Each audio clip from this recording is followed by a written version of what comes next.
Today, thank you very much for coming along to the session. I am going to be talking, and hopefully you're in the right session today. I will be covering quite a lot, which is in the REBA research that we did jointly, Wealth at Work and REBA. If you'd like a copy, please let me know at the end. Lots of really, really great insights in that document. So, when I said to my girls that I was coming along today to talk about financial well-being, they like to know what I'm doing, where I'm going, that kind of thing. I'm my little boy. And you can see Sophie's face on the right-hand side was, oh my goodness, not this again. However, you can probably see from Amy's eyes there that, you know, she can see the art of the possible. So I've been talking about the session that I'm running today. So she's actually looking very excited, and hopefully we'll have a great session today. So the insights and the key topics from the research shows that becoming an employer of choice was certainly a big area within the research. You know, becoming for that retention tool, actually being a company that people want to work for, clearly super important, and we'll look at some of the financial wellbeing strategies that are in place at the minute. Cost of living crisis. How many of you still feel that this is affecting people in their day-to-day lives? Would you raise a hand for me? I haven't got Slido, but yeah, absolutely. And we're seeing this day in, day out.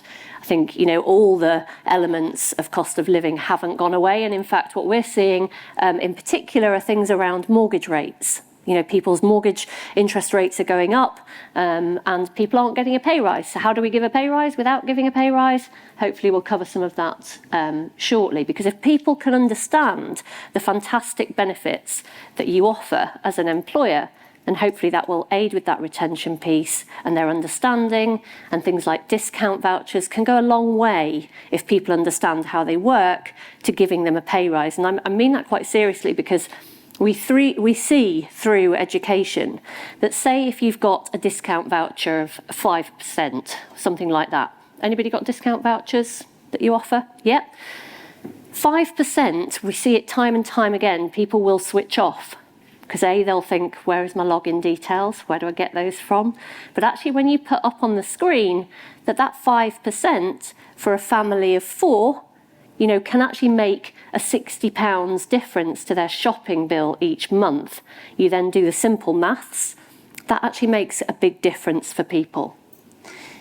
Workplace sustainability, ESG, yeah, and absolutely mental well-being is absolutely key. And I think that we've all seen that we've gone a long way in terms of helping people with their mental health, and it doesn't have the stigma like it used to have. So I think we're definitely making big inroads there.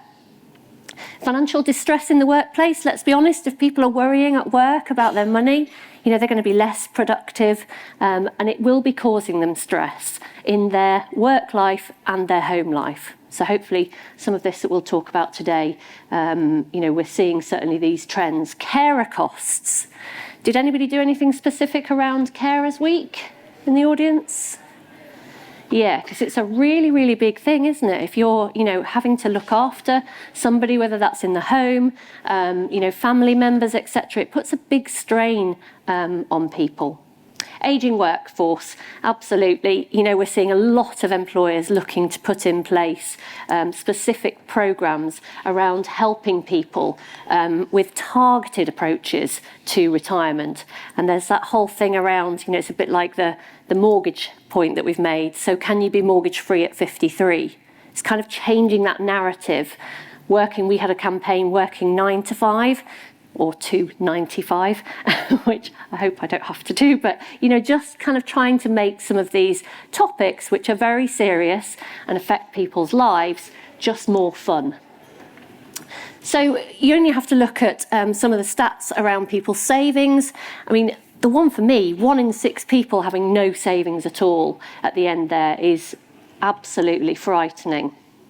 We are definitely seeing a growth in savings products, so people being able to save via their payroll. So, for example, if I join a company, you know, if I can get into that good savings habit straight away, that means that then hopefully that will continue, and then you're not needing things like salary advance, things like that. How many of us in the audience have got some type of payroll deducted savings? Do you have a workplace ISA? Yeah, okay, so that's kind of going with the research, certainly what we're seeing as well. So we had an event at the Shard recently where we had Claudia Hammond, who was talking about the psychology of money and what that means to people. I don't know in the room whether you're willing to share or don't want to share, but what Claudia was talking about was the fact that we still don't talk about money, whether it's in our family units, whether it's at home. So how do we kind of try and help people with that? Anybody share? Do they talk about money at home? A little bit, okay. Not many of you. And the reason for the dog buns on the end was before I went to that particular conference, I was asking James about managing money, my little boy. And he was saying, well, I need to save money because I need to buy a Nintendo Switch. So what we did was, on one Saturday morning, he made 100 buns, took them to a car boot sale, and he sold 100 buns. But, you know, when we were growing up, anybody have the NatWest piggies? Or am I showing my age now? Okay, I had all of them, Woody, all the way right up to Sir National. Other banks are available. And but I think that, you know, within schools, and this is one for another day, you know, we really should think about how we can help our, you know, people of the future with their savings. And I think that goes into the workplace as well. When we attend things like new graduate intakes and we run, you know, road shows in the workplace, it's amazing how many people don't understand their tax code, let alone know what's on their pay slip. How does that work? What does it look like? And then we start trying to talk to them about a pension. You know, maybe we just need to focus on some of those basics around budgeting, etc., and definitely build that savings habit. This is James, and he would have told me off if I didn't get a picture of him in.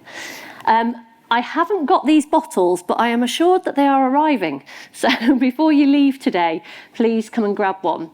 And if you can see the label, and I would have had one here, but I don't have it, the key ingredients to a successful financial wellbeing strategy, because just like in the bottles, there are lots of different ingredients. So in your workplaces, like we said at the start, I'm sure you have some amazing benefits, but actually how do we bring all of those together, and what is the art of the possible? Anybody heard people talking about the art of the possible, or is it just me?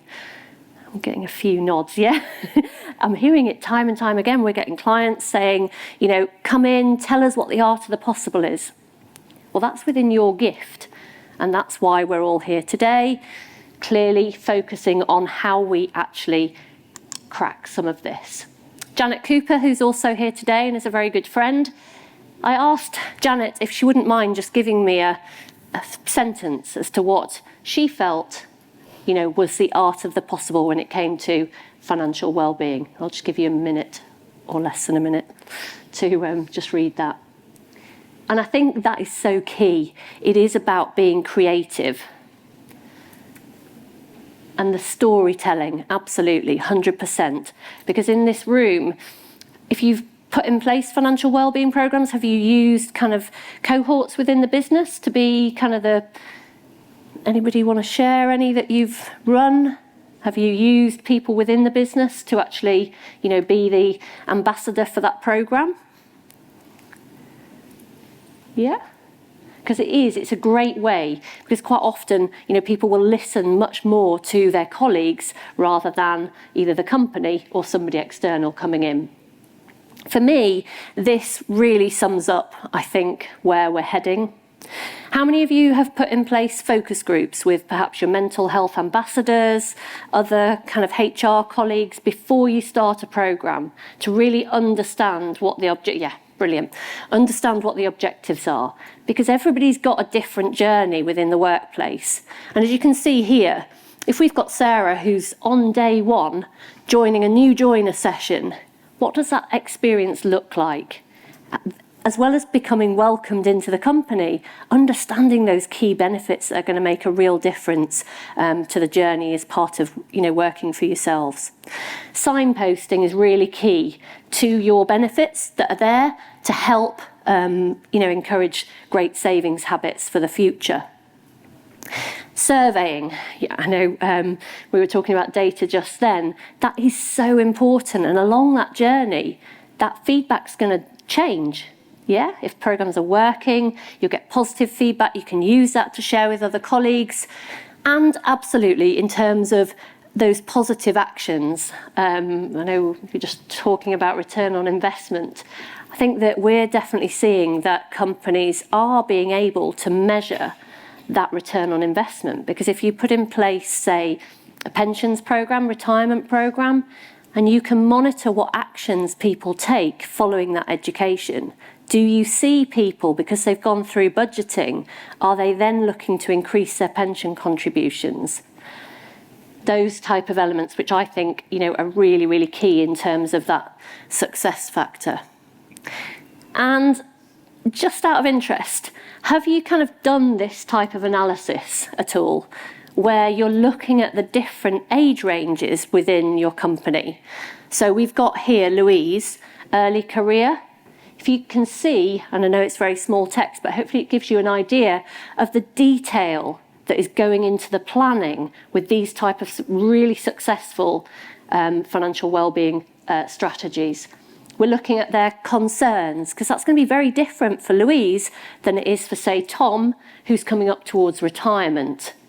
But actually mapping those out and having that in our heads when we're putting these type of programs in place is really, really key. And I'll touch a bit more on learning styles a little bit later. But again, that is also absolutely fundamental. Making sure that, we're communicating with people in different ways. Some people will like video content. Some people will love to read reams and reams and reams of text. Some people like pictures. Again, that flipping the narrative. We're working with a number of share plan companies at the moment. Anybody got share plan in the room? Must have, yeah, brilliant. And we saw with Drax, who have just won 3 industry awards with the programme that we ran, where they flipped the narrative because they could see that the younger female colleagues weren't joining their share save. But the feedback was that people were seeing that they could save up to £500 a month, but what they did was they flipped the narrative. You can save from as little as £5 a month. Just small changes like that can make a big difference. And then mapping out those journeys. We all know bumps do come along, along that road. But if we can make sure that people understand the benefits, then hopefully when they do, and if they do, people can react and use the help that they've got within the workplace. The art of the possible. So what is possible? So I think what we need to do is look at both digital and that kind of face-to-face online interventions. Anybody have a digital platform? Yeah, okay. Are you using things like gamification? Are you providing badges when people complete? Some people do quite like that. Anybody like a badge when you're doing sort of training courses? So it tells you, how you're doing. You can have leaderboards, etc. So we're seeing, interventions like that, along with other interventions that are really, really helping. Here you can see, different images for different topics, but there's that consistency there.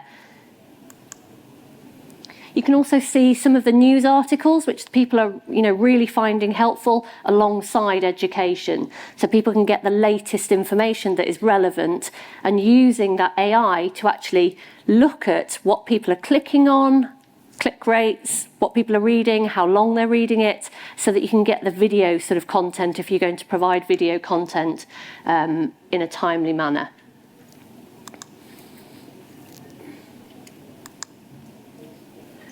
Here's the sort of medal idea. So you can not only, see how you're doing, but you can perhaps see how you're doing and seeing what other people are also interested in as well.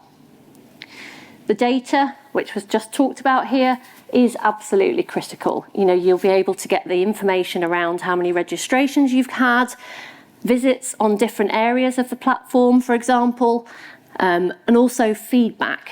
So at the end of any of our education sessions, we would provide a feedback form, which gives you that quantitative and qualitative feedback. So listening to what people are actually saying about the sessions.